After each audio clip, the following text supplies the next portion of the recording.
ஈசா அலைஹிஸ்ஸலாமுடைய சீடர்கள் தங்களுடைய நம்பிக்கையை உறுதிப்படுத்துவதற்காக வானத்திலிருந்து நேரடியாக உணவை இறக்கும்படி கேட்டார்கள். அதைத்தான் மாயிதா என்று சொல்லப்படுகிறது. அதை பற்றி ஓதப்பட்ட வசனங்களிலும் வருகிறது. இந்த அத்தியாயத்திலே அல்லாஹ் தஆலா ஷரீஅத்தினுடைய பல சட்டங்களை சொல்லித் தருகிறான். இதிலே ஆரம்பமாக ஓதப்பட்ட ஒரு வசனம் நாம் எல்லாம் அதிகமாக கேள்விப்படக்கூடிய ஒரு விஷயம். இந்த வசனம்தான் பெருமானார் ஸல்லல்லாஹு அலைஹி வஸல்லம் அவர்களுக்கு அரஃபாவுடைய மைதானத்திலே அருளப்பட்டது. அல் யௌம அக்மல்து லக்கும் தீனக்கும், இன்றோடு இந்த மார்க்கத்தை நான் நிறைவு செய்து விட்டேன். வ அத்மம்து அலைக்கும் நிஅமதி, என்னுடைய அருட்கொடையை உங்களுக்கு நான் பூர்த்தியாக்கி விட்டேன். வ ரதீது லக்குமுல் இஸ்லாம தீனா, இஸ்லாம் ஒன்றை மட்டுமே உங்களுக்கு நான் மார்க்கமாக பொருந்தி கொண்டேன். இந்த அற்புதமான இந்த வரிகள் பெருமானார் ஸல்லல்லாஹு அலைஹி வஸல்லம் அவர்களுக்கு அரஃபாவுடைய மைதானத்திலே அருளப்படுகிறது. இந்த வசனத்தின் மூலமாக அல்லாஹ் திட்டவட்டமாக என்ன சொல்கிறான்? இனி கியாமத்து வரை ஒரே மார்க்கம், ஒரே ஷரியத்து தான். பெருமானாருடைய வருகையோடு நபித்துவமும் முடிந்து விட்டது. உலகத்தின் கடைசி நபி ரசூல் ஸல்லல்லாஹு அலைஹி வஸல்லம் அவர்கள், உலகத்தினுடைய கடைசி சமுதாயம் முஸ்லிம்களாகிய நாம். இனி உலகத்திற்கு புதிதாக எந்த மார்க்கமும் வரப்போவதும் இல்லை, எந்த சமூகமும் வரப்போவதும் இல்லை. மார்க்கம் நிறைவு பெற்று விட்டது. இனி இந்த மார்க்கத்தை தான் பின்பற்றியாக வேண்டும். இஸ்லாத்தை தவிர வேறு எதை பின்பற்றினாலும் அது வழிகேடு. இன்றைக்கு ஓதப்பட்ட வசனங்களிலே அல்லாஹ் ஒரு இடத்திலே சொல்லி காட்டுவான், வமன் லம் யஹ்கும் பிமா அன்ஸலல்லாஹ், அல்லாஹ் இறக்கிய இந்த ஷரியத்தை கொண்டு எவர் நடக்கவில்லையோ ஃபஉலாயிக ஹுமுல் காஃபிரூன், அவர்கள் காஃபிர்கள். அடுத்து சொல்வான், வமன் லம் யஹ்கும் பிமா அன்ஸலல்லாஹ், அல்லாஹ் இறக்கி இந்த ஷரியத்தை யார் நடைமுறைப்படுத்தவில்லையோ ஃபஉலாயிக ஹுமுல் ஸாலிமூன், அவர்கள் அநியாயக்காரர்கள். மீண்டும் சொல்வான், வமன் லம் யஹ்கும் பிமா அன்ஸலல்லாஹ், அல்லாஹ் இறக்கியதை கொண்டு யார் செயல்படுத்தவில்லையோ ஃபஉலாயிக ஹுமுல் ஃபாஸிகூன், அவர்கள் பாவிகள். எனவே இந்த ஷரியத்தை கைவிடக்கூடியவர்கள் காஃபிர்கள் என்றும் ஸாலிம்கள் என்றும் ஃபாஸிக்குகள் என்றும் அல்லாஹ் 3 வகையிலே அவர்களை கண்டிக்கிறான். அப்படியானால் இந்த ஷரியத்தை மாற்றுகிற அதிகாரம் யாருக்கும் இல்லை. அல்லாஹ் எதை ஹலால் ஆக்கினானோ அதை ஹலால் என்று நம்ப வேண்டும். அல்லாஹ் எதை ஹராம் ஆக்கினானோ அதை ஹராம் என்று நம்ப வேண்டும். இதிலே மாற்றுகிற அதிகாரம் பெருமானாருக்கும் இல்லை. ரசூல் ஸல்லல்லாஹு அலைஹி வஸல்லம் அவர்களும் கூட தம்முடைய வாழ்க்கையிலே ஒரு சந்தர்ப்பத்தில் ஒரு சின்ன விவகாரத்தில் மனைவிமாருக்கு மத்தியில ஏற்பட்ட ஒரு பிரச்சனையில இனிமேல் தேன் சாப்பிட மாட்டேன்னு சொல்லிட்டாங்க. இனிமேல் நான் தேன் சாப்பிட மாட்டேன்னு சொல்லி உடனே அல்லாஹ் தஆலா கண்டித்து பெருமானாரை கண்டிக்கும் விதமாக இந்த வசனங்களை இறக்கினான். யா அய்யுஹன் நபி லிம துஹர்ரிம் மா அஹல்லல்லாஹு லக, நபியே, அல்லாஹ் எதை உங்களுக்கு ஹலால் ஆக்கினானோ அதை நீங்கள் எப்படி ஹராமாக்க முடியும்? ஆக நபிக்கும் கூட அல்லாஹ் அந்த அதிகாரத்தை தரவில்லை மார்க்கத்திலே ஹலால் ஆக்கியதை ஹராமாக்குவதற்கு. அப்படியானால் நம்முடைய ஷரியத்தை அனுமதி அளித்த உணவு வகைகளில் சில விஷயங்களை இந்த அரசாங்கம் இன்றைக்கு தலையிடுகிறது. மார்க்கத்திலே அல்லாஹ் தெளிவாக இறைச்சியிலே எது ஹலால் எது ஹராம் என்பதை இந்த மாயிதால அல்லாஹ் சொல்லி காட்டுறான். சாப்பிடக்கூடாதது எது? பன்றி இறைச்சி சாப்பிடக்கூடாது, தானாக செத்துப்போனவைகளை சாப்பிடக்கூடாது, இரத்தத்தை சாப்பிடக்கூடாது, அல்லாஹ் அல்லாதவர்களுக்காக அறுக்கப்பட்ட மாமிசங்கள், அல்லாஹ் அல்லாத மற்றவர்களுடைய பெயர் கூறி அறுக்கப்பட்டவை, அதை சாப்பிடக்கூடாது என்று அல்லாஹ் தஆலா உண்ணக்கூடாதவைகள் எவைகள் என்பதை அல்லாஹ் இந்த மாயிதா சூராவிலே தெளிவுபடுத்தி காட்டுகிறான். பெருமானார் ஸல்லல்லாஹு அலைஹி வஸல்லம் அவர்களும் தங்களுடைய ஹதீஸுகள் வாயிலாக இறைச்சியிலே எது நமக்கு ஹலால் எது நமக்கு ஹராம் என்பதற்கு சில அடிப்படைகளை பெருமானாரும் போதித்தார்கள். அந்த வகையிலே அல்லாஹ் தஆலா தூய்மையான மாமிசங்களை நமக்கு அனுமதி அளித்திருக்கிறான். தாவர வகை உணவுகள் எப்படி மனிதனுக்கு தேவையோ அதே போல மாமிச உணவுகளும் மனிதனுக்கு தேவையாக இருக்கிறது. உலகத்திலே சில பிரதேசங்கள் இருக்கிறது, 6 மாசம் பகல் அல்லது 6 மாசம் இரவு. இந்த பிரதேசங்களில் வாழக்கூடிய மக்களுக்கு தாவரங்கள் கிடைப்பது கிடையாது. அவர்கள் மாமிச வகை உணவை மட்டும்தான் உண்டாக வேண்டும். அந்த வகையிலே மாமிச உணவு மனிதனுக்கு மிக மிக தேவையான ஒன்று. நம்முடைய மார்க்கம் தூய்மையான இறைச்சி, ஆடு மாடு ஒட்டகங்கள் கோழி எதெல்லாம் தூய்மையானவைகளோ அதை நம்முடைய மார்க்கம் ஹலாலாக்கி இருக்கிறது. எவை அருவருப்பானவைகளோ அதை நம்முடைய மார்க்கம் தடை செய்திருக்கிறது. இது நம்முடைய ஷரியத்தினுடைய தெளிவான சட்டங்கள். ஒரு சில விஷயங்கள்ல இமாம்களுக்கு மத்தியில கருத்து வேறுபாடுகள் இருக்கலாம். சில விஷயங்கள், சில மாமிசங்கள் கூடுமா கூடாதா என்பதில் இமாம்களுடைய சில கருத்து வேறுபாடுகள் இருக்கலாம். உதாரணத்திற்கு உடும்பு இறைச்சி உண்ணலாமா உண்ணக்கூடாதா, இதுல கருத்து வேறுபாடுகள் இருக்கிறது. பெருமானார் ஸல்லல்லாஹு அலைஹி வஸல்லம் அவர்கள் ஒரு நாள் சாப்பிடுவதற்காக அமர்ந்தார்கள். பெருமானாருடைய விரிப்பிலே பல வகையான உணவுகள் வைக்கப்படுகிறது. அதிலே பொரித்த உடும்பு கறியும் இருக்கிறது.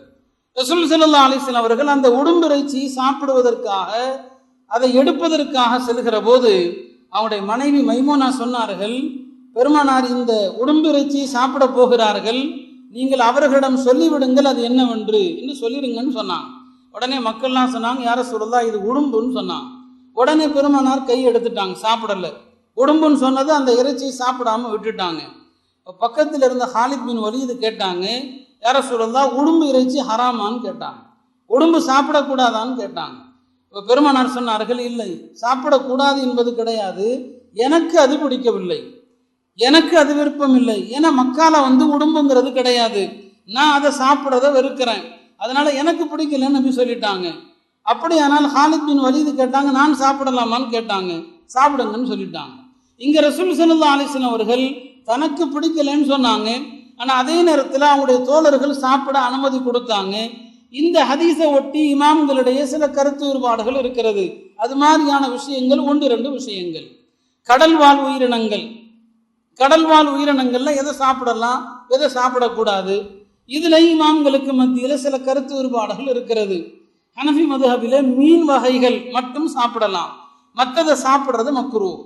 மீன் இனம் எதுவோ அதை மட்டும் சாப்பிடலாம், மற்றதை சாப்பிட்றது மக்ரூ. இது ஹனஃபி மதுஹபில. மற்ற இமாம்கள் சொல்றாங்க எல்லாத்தையுமே சாப்பிடலாம். அதுக்கு ஆதாரமாக சொல்லுவாங்க, பெருமானார் ஸல்லல்லாஹு அலைஹி வஸல்லம் தோழர்கள் ஒரு பயணம் ஒன்றுல போயிருப்பாங்க. அந்த பயணத்துல சஹாபாக்களுக்கு சாப்பிட்றதுக்கு எதுவுமே கிடையாது. ஒரு நெருக்கடியான ஒரு நிலை. அந்த நேரத்தில் ஒரு கடற்கரையோரமாக அவர்கள் தங்குவார்கள். கடல்ல கரையில ஒரு பெரிய திமிங்கல மீன், கிட்டத்தட்ட அதனுடைய எடை 1,00,000 இருக்கலாம், அவ்வளவு பெரிய திமிங்கல மீன் ஒன்று ஒதுங்குகிறது. சஹாபாக்கள் அதை 15 நாள் வச்சு சாப்பிட்டாங்க. அந்த திமிங்கல மீன் 15 நாள் வச்சு சாப்பிட்டாங்க. கடைசியில் அவங்களுக்கு ஒரு சந்தேகம் ஏற்பட்டது, நாம சாப்பிட்டது இருக்கிறதே இது நமக்கு ஹலாலா ஹராமா, நாம சாப்பிட்டுட்டோமே, நெருக்கடியில சாப்பிட்டுட்டோம், இது நமக்கு கூடுமா கூடாதா என்று அவங்களுக்கு ஒரு சந்தேகம். அதுல கொஞ்சத்தை எடுத்து வச்சுக்கிட்டாங்க. மதீனா திரும்பி வந்ததும் பெருமானார் இடத்துல கேட்டாங்க, யார சொல்லலாம், நாங்கள் இந்த பயணத்துல சாப்பிடுவதற்கு எதுவும் இல்லாமல் கடைசியில பிரம்மாண்டமான ஒரு மீன் கடல்ல ஒதுங்கியது, அதைத்தான் நாங்க சாப்பிட்டோம், எங்களுக்கு இது ஹலாலா ஹராமா? பெருமானார் சொன்னார்கள், தாராளமாக நீங்கள் சாப்பிடலாம், அதுல மிச்சம் இருந்தா எனக்கும் கொடுங்க, நானும் சாப்பிட்றேன்னு சொன்னாங்க. ஆக இது மாதிரி சில விஷயங்கள்ல நம்முடைய இமாம்களுக்கு மத்தியில கருத்து வேறுபாடுகள் இருக்கிறது. மொத்தத்திலே நம்முடைய மார்க்கம் ஹலால் ஹராம் எது என்பதை மிக தெளிவாக நமக்கு சொல்லி காட்டியிருக்கிறது. அந்த வகையிலே அல்லாஹ்வுடைய இந்த ஷரியத்தினுடைய சட்டம் இருக்கிறது, கியாமத்து வரைக்கும் யாராலும் மாற்ற முடியாத ஒரு சட்டம். ஆனால் இன்று நாம் வாழக்கூடிய இந்த சூழ்நிலையிலே சமீபத்திலே நமக்கெல்லாம் தெரிந்திருக்கும், இந்த அரசாங்கம் படிப்படியாக நம்முடைய மார்க்க நம்பிக்கைகள் மீது கொஞ்சம் கொஞ்சமாக கை வைக்குது. மாட்டிறைச்சி சாப்பிடக்கூடாது அப்படிங்கிறது ஏதோ ஒரு உணவு வகை சார்ந்தது மட்டும் கிடையாது, இன்னொரு வகையில பார்த்தா அது நம்முடைய வணக்கமும் கூட. ஏன்னா ஈதுல் அல்ஹாவில் நாம குர்பானிக்காக அறுக்கிறதுல முக்கியமானது மாடு தான். இப்போ குர்பானிக்காக கொடுக்கப்படுகிற பிராணிகள் 3: ஆடு, மாடு, ஒட்டகம். இந்த 3ல எதை குர்பானி கொடுக்கறது சிறந்தது? ஆட்டை கொடுக்கறதா அல்லது ஒட்டகமா அல்லது மாடான்னு சொன்னா, பெரும்பாலான இமாம்களிடத்துல குர்பானி மாடு கொடுப்பதுதான் சிறந்தது. குர்பானியாக கொடுப்பதுல மாடுதான் பெரும்பாலான அறிஞர்களிடத்துல சிறந்தது. அப்படியானால் இந்த மாடு என்பது நம்முடைய வழிபாட்டின் அம்சமாக, நம்முடைய மார்க்கத்தினுடைய வணக்கத்தினுடைய ஒரு அம்சமாகவும் நம்முடைய இந்த மாடு இருக்கிறது. அப்படியானால் இந்த அரசாங்கம் கொஞ்சம் கொஞ்சமாக நம்முடைய மத விஷயங்கள்ல, மார்க்க விஷயங்கள்ல அண்மை காலமாக தலையிட்டு கொண்டு வருகிறது. அதனுடைய ஒரு அங்கமாகத்தான் இவர்கள் இப்போது மாட்டிறைச்சியை தடை செஞ்சிருக்கிறாங்க. பாருங்க, இந்த RSS 200 வருட திட்டம், அதுல என்னன்னு சொன்னா, இந்த நாட்டை இந்து ராஜ்யமாக மாற்றணும்னு சொல்லி அந்த திட்டத்தில் அவங்க படிப்படியாக பல விஷயங்களை கொண்டு வந்தாங்க. ஒரு 10 வருஷத்துக்கு முன்னால குஜராத்தில் அவர்களுடைய ஆட்சி அமைந்தது, மோடியினுடைய ஆட்சி அமைந்தது. அந்த குஜராத் மாநிலத்தை அவங்க எப்படி வச்சிருந்தாங்கன்னு சொன்னா, இந்துத்துவ திட்டத்தை எல்லாம் செயல்படுத்துவதற்கு ஒரு முன்னோடி மாநிலமா குஜராத்தை தான் வச்சிருந்தாங்க. அவங்களுடைய எல்லா திட்டத்தையும் படிப்படியா அங்க செயல்படுத்தினாங்க. அதுக்கப்புறம் இப்போ உத்தரப்பிரதேசத்தை வச்சிருக்கிறாங்க. முதல்ல உத்தரப்பிரதேசத்துல இப்போது உள்ள அங்கே வந்திருக்கக்கூடிய ஆட்சியாளர், அந்த முதல்வர் வந்ததுமே அங்கதான் மாட்டு இறைச்சியை தடை செஞ்சார். அதுக்கு பிறகு பார்த்தாங்க, நாடு முழுவதும் இப்போது மாட்டு இறைச்சியை அவர்கள் தடை செஞ்சிருக்கிறாங்க. இந்த நேரத்தில் நாம் விளங்கிக் கொள்ள வேண்டிய விஷயம் என்ன, இது அடுத்தடுத்து எல்லா விஷயங்களுக்கும் கை வைப்பாங்க. ஏற்கனவே அவர்கள் நம்முடைய மஸ்ஜிதுகள் விஷயத்தில் 3000 மஸ்ஜிதுகள் வச்சிருக்கிறாங்க பட்டியல் போட்டு. இந்த மஸ்ஜிதுகள் எல்லாம் ஏற்கனவே கோயில்களாக இருந்தது.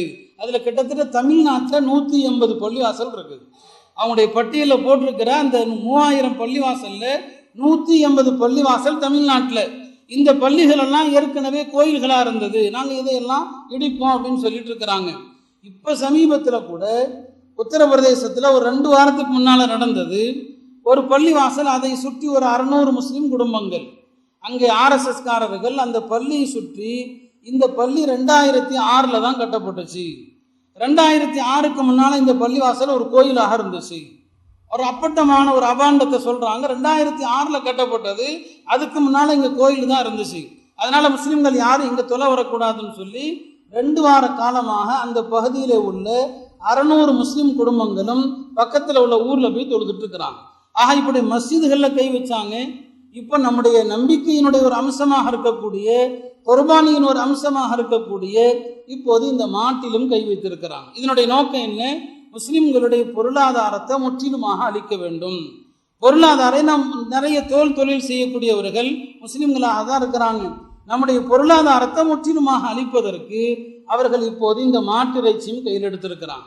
ஆனால் இன்றைக்கும் கூட எத்தனையோ மருத்துவர்கள் சொல்றாங்க, ஒரு பெண் மருத்துவர் அவர் சொல்லக்கூடிய அறிவுரை என்னன்னு சொன்னா, பிரசவத்துக்கு பிறகு ஒரு பெண்ணுக்கு நிறைய பால் கிடைக்கணும்னு சொன்னா, குழந்தைக்கு நிறைய பால் தேவைன்னு சொன்னா, மாட்டிறைச்சியை விட சிறந்த உணவு எதுவுமே கிடையாது. இப்போ நம்முடைய தாய்மார்கள் பாலுக்காக எவ்வளவு சிரமப்படுறது உண்டு. ஆனா மாட்டிறைச்சி சாப்பிட்டால் பால் உற்பத்தி ஆகும் என்று இன்னைக்கு எத்தனையோ மருத்துவர்கள் சொல்றதை பார்க்கிறோம். இந்த சூழ்நிலையில ஒரு சூழ்ச்சியினுடைய ஒரு அங்கமாக இவர்கள் இதை தடை செஞ்சிருக்கிறாங்க. நாம இந்த நேரத்துல இதை எப்படி எதிர்கொள்றது? சமீப காலமாக முஸ்லிம்களிடத்துல எதிர்ப்புணர்வுங்கிறது ரொம்ப குறைஞ்சு போச்சு. எதிர்ப்புணர்வு நம்மள்கிட்ட அறவே இல்லை. இந்த தடைக்கு பிறகு நாடு தழுவிய விதத்துல பார்த்தா கூட நாம ஒரு வகையில ஒரு அமைதியாகத்தான் இருக்கிறோம். நம்முடைய எதிரிகள் நம்மை மேலோட்டமாக பார்க்கறாங்க. முஸ்லிம்கள்ட்ட எந்த மாதிரியான உணர்வுகள் இருக்குது? இப்ப நம்முடைய உள்ளத்துல நமக்கு ஒரு வகையான அச்சம் வந்துருச்சு, ஒரு பயம், இதை எதிர்த்தா நமக்கு என்ன ஆகுமோன்னு சொல்லி. அந்த பயத்தினுடைய ஒரு அடையாளமாகத்தான் இன்னைக்கு நாம இந்த விஷயத்துல அதிகம் தலையிடாம இருக்கிறோம். இன்னும் சொல்ல போனா மாற்று மதத்தை சார்ந்த பல தலைவர்கள் இதற்காக குரல் கொடுக்கிறாங்க. பல மாநிலங்களுடைய முதல்வர்கள் இதை ஏற்றுக்க முடியாதுன்னு அறிவிச்சிருக்கிறாங்க. ஏன்னா இந்த மாட்டிறைச்சிங்கிறது ஒரு மாநிலத்தினுடைய பட்டியலில் வரக்கூடிய விஷயம், ஒரு மாநில அரசாங்கம் முடிவு செய்யக்கூடிய விஷயம். இப்போது மோடி அரசாங்கம் எல்லா மாநிலங்களுடைய அந்த அதிகாரத்தையும் இழக்க செய்துவிட்டு முழுசா தான் கண்ட்ரோல்ல கொண்டு வந்துடணும். அவர் என்ன நினைக்கிறாரோ அதை சட்டமாக ஆக்கணும். மாநிலங்களுடைய உரிமைகளை பறிப்பதற்கு தான் இந்த அரசாங்கம் முயற்சி செய்யுது. தமிழ்நாட்டில் பெரிய வருத்தத்துக்குரிய விஷயம் என்ன? தமிழக அரசாங்கம் இதை பத்தி வாயே திறக்காம அமைதியா உட்கார்ந்துருக்குது. ஏன்னா இப்போது இருக்கக்கூடிய ஒரு அரசாங்கம் ஒரு நயவஞ்சக அரசாங்கம், ஒரு முனாஃபிக்கான அரசாங்கம் இப்போ உட்கார்ந்து இருக்குது. அதனால மத்திய அரசாங்கத்தினுடைய எல்லா செயல்பாடுகளையும் அங்கீகரிக்கக்கூடிய ஒரு அரசாங்கம் தான் கிட்டத்தட்ட ஒரு RSS அரசாங்கம் இப்போ தமிழ்நாட்டில் இருக்குது. நாம இந்த நேரத்தில் முஸ்லிம்கள் இந்திய அளவில் இதற்காக பெரிய முயற்சிகள் எல்லாம் உலமாக்கள் எடுத்துக்கொண்டு வர்றாங்க.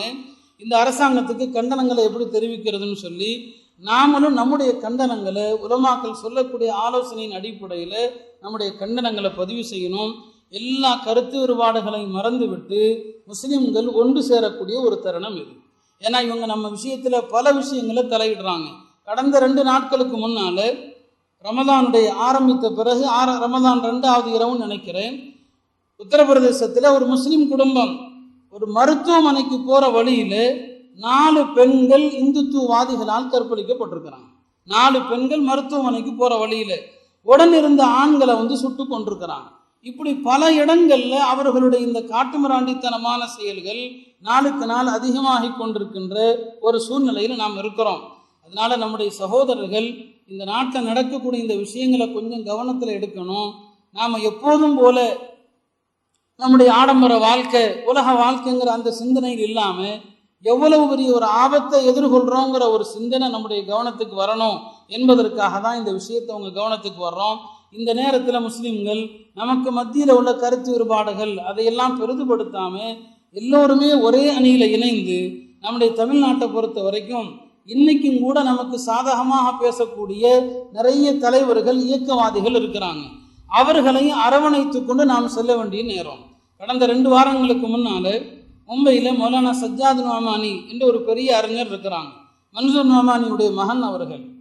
அவங்க இந்த நாட்டினுடைய முழு வரலாறையும் முழுமையாக தெரிந்தவர்கள். அவங்க 200 வருஷத்தில் முஸ்லீம்களுக்கு எப்படியெல்லாம் சூழ்ச்சி செய்யப்பட்டிருக்குன்னு சொல்லி உலமாக்களுக்கு அவங்க ஒரு பெரிய கிளாஸை எடுத்தாங்க. அதில் அவங்க கடைசியாக முடிவாக அவங்க ஒரு அமைப்பு உருவாக்கி இருக்கிறாங்க. அந்த அமைப்பினுடைய நோக்கத்தில் இன்னைக்கு முஸ்லீம்கள் என்னென்ன செய்யணும்னு பல விஷயங்கள் கொடுக்கும்போது அதில் முக்கியமாக அவங்க ஒரு விஷயம் என்ன சொல்கிறாங்கன்னு சொன்னால், உங்கள் பகுதியில் இருக்கக்கூடிய தலித்துகளை அரவணைத்து செல்லுங்கள். ஏன்னா இந்த தலித்துகள் யாராவது நம்மளை தூக்கி விட மாட்டாங்களான்னு பார்த்துட்டு இருக்கிறாங்க. இந்த தாழ்த்தப்பட்ட மக்களுக்கும் இந்த அரசாங்கம் எதிரானது. ஆனால் அந்த மக்களுக்கு அது தெரியாமல் இருக்குது.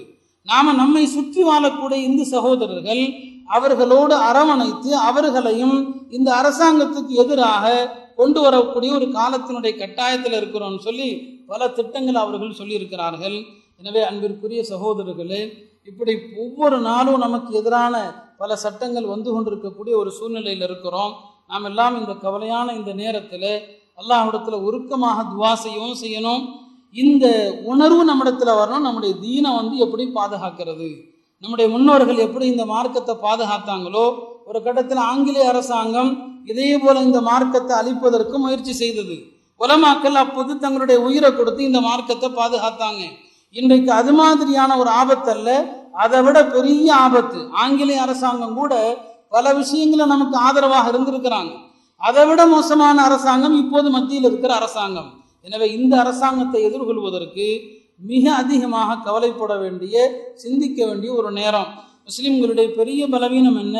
நமக்கு இருக்கக்கூடிய சூழ்ச்சியை பற்றி நாம் அறியாமல் இருப்பது. நமக்கு என்ன சூழ்ச்சிங்கிறது நமக்கு தெரியல.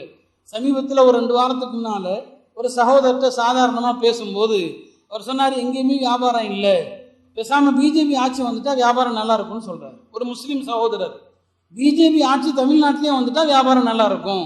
அதுக்கு அவர் சொல்கிற காரணம் என்ன? உத்தரப்பிரதேசத்தில் வியாபாரம் நல்லா இருக்குதான், எங்கெல்லாம் பிஜேபி ஆட்சி இருக்குதோ அங்கெல்லாம் வியாபாரம் நல்லா இருக்குது. அப்போ இப்படி ஒரு மாய தோற்றத்தை அவர்கள் உண்டாக்கி முஸ்லீம்கள் வாயிலேயே சொல்ல வைக்கிறாங்க, பிஜேபி அரசாங்கம் வரணும், அல்லாஹ் பாதுகாக்கணும். அப்படிப்பட்ட சூழ்நிலை வந்தால் எவ்வளவு மோசமான விளைவுகளை சந்திக்க நேரிடும் என்பதைத்தான் இப்போது நாம் பார்த்து கொண்டிருக்கிறோம். ஆக கண்ணியத்திற்குரியவர்களே, அல்லாஹ் இந்த மாயிதா சூறாவில் இறைச்சி வகைகளை தான் அல்லாஹ் நிறைய பேசுகிறான். எது ஹலால் எது ஹராம் இதைத்தான் அல்லாஹ் தெளிவாக சொல்கிறான். அல்லாஹ்வுடைய இந்த சட்டத்தை கியாமத் வரைக்கும் மாற்ற முடியாது. இந்த சூறாவில் அல்லாஹ் சொல்லக்கூடிய விஷயம் என்ன? நமக்கு எதை சாப்பிட்றது அனுமதி அளிக்கப்பட்டிருக்குதோ அதை சாப்பிடணும்னு சொன்னால் பிஸ்மில்லா சொல்லி அறுக்கப்பட்டிருக்க வேண்டும். அதுவும் அல்லாஹ் இந்த சூறாவில் சொல்கிறான். இப்போ இதில் நாம் இன்னைக்கு ஒரு பெரிய தவறு என்ன செய்கிறோம்னு சொன்னால், நிறைய முஸ்லீம் அல்லாதவர்களால் நடத்தப்படுகிற உணவு கடைகள் அதில் வெறும் ஹலால் என்று ஒரு ஸ்டிக்கர் ஒட்டி இருக்குது. இந்த ஹலால்னு ஸ்டிக்கர் ஒட்டி இருந்தால் அங்கே போய் சாப்பிடலாம் அப்படின்னு நினச்சிருக்கிறோம். பல பேர் போய் சாப்பிடவும் செய்கிறாங்க. முஸ்லீம் அல்லாதவங்களுடைய கடையில் போய் பிரியாணி சாப்பிட்றது, அவங்களுடைய கடையில் போய் சிக்கன் சாப்பிட்றது. ஏன்பா சாப்பிட்றீங்க? கடையில் அவங்க ஹலால்னு சொல்கிறாங்க, இதை வச்சு போய் சாப்பிடலாமான்னா கண்டிப்பாக சாப்பிடக்கூடாது, ஹராம். ஏன் அப்படின்னு சொன்னால், ஒரு காஃபிர் இது பிஸ்மில்லா சொல்லி தான் அறுக்கப்பட்டது, ஒரு முஸ்லீம் தான் அறுத்தாருன்னு சொன்னால் கூட இந்த விஷயத்தில் அந்த காஃபிருடைய சாட்சி ஏற்றுக்கொள்ளப்படாது. யார் சொல்லணும்? ஒரு முஸ்லீம் தான் சொல்லணும், இது பிஸ்மில்லா சொல்லி அறுக்கப்பட்டது, முஸ்லீமால் அறுக்கப்பட்டதுன்னு ஒரு முஸ்லீம் தான் சொல்லணும். எனவே முஸ்லீம் அல்லாதவர்கள் நடத்தக்கூடிய ஒரு கடையில் வெறுமனே ஹலாலுங்கிற ஸ்டிக்கர் இருக்கிறதுனால, அல்லது அந்த கடைக்காரங்க சொல்கிறாங்க இது முஸ்லீம்கள் தான் அறுத்தது பாய், பிஸ்மில்லா சொல்லி அறுத்தது அப்படின்னு சொல்கிறதுனால அங்கே சாப்பிடக்கூடாது. ஆனால் இன்றைக்கி நாம் அதில் ரொம்ப தவறு செய்கிறோம். எல்லா சிட்டிலையும் இன்றைக்கி முஸ்லீம் அல்லாதவர்கள் கடை வச்சுருக்கிறாங்க. அதில் இறைச்சி கடைகள், நான்வெஜ் கடைகள் வச்சுருக்கிறாங்க, வெறும் ஹலால்னு போட்டிருக்குது. அதில் போய் நம்மவர்கள் சாப்பிட்டுட்டு இருக்கிறாங்க. இந்த இறைச்சி விஷயத்தில் நாம் காஃபிர்கள் அறுத்ததை சாப்பிட ஆரம்பிச்சிட்டோம்னு சொன்னால் 2 விஷயத்தை நம்மள்கிட்ட வந்துடும். ஒன்று கோழைத்தனம் வரும், 2வது நம்மள்கிட்ட வெக்க உணர்வு போயிடும். அரபுகள் இன்னைக்கு பார்த்தோம்னா அரபுகள் இன்னைக்கு கோழைகளாக ஆயிட்டாங்க. ஒரு காலத்தில் அரபுகள் வீரத்திற்குரியவர்கள், இன்னைக்கு அவங்க கோழைகள். அரபுகளிடத்துல இன்னைக்கு வெக்க உணர்வும் கிடையாது. இந்த 2க்கும் என்ன காரணம்? வெளிநாட்டிலிருந்து இறக்குமதி செய்யப்படுகிற இறைச்சியை தான் சாப்பிட்றாங்க. அதுல பெரும்பாலும் பிஸ்மில்லா சொல்லாமல் அறுக்கப்படுகிற இறைச்சி. இந்த மாமிசத்தை சாப்பிட்டுட்டாலே முஸ்லிம்கள் தன்மானத்தை இழந்துருவாங்க, முஸ்லிம்கள் வீரத்தையும் இழந்துருவாங்க. எனவே அல்லாஹ் இந்த சூறால எதை சாப்பிட வேண்டும் என்பதற்கான திட்டவட்டமான விஷயங்களை அல்லாஹ் சொல்லி தருகிறான். அல்லாஹ்வுடைய இந்த சட்டங்களை பேணி நடக்கக்கூடிய நல்ல தௌஃபீக்கை அல்லாஹ் நம்ம எல்லோருக்கும் தந்தருவானாக. வஆஹிரு தஅவானா அல்ஹம்துலில்லாஹி ரப்பில் ஆலமீன்.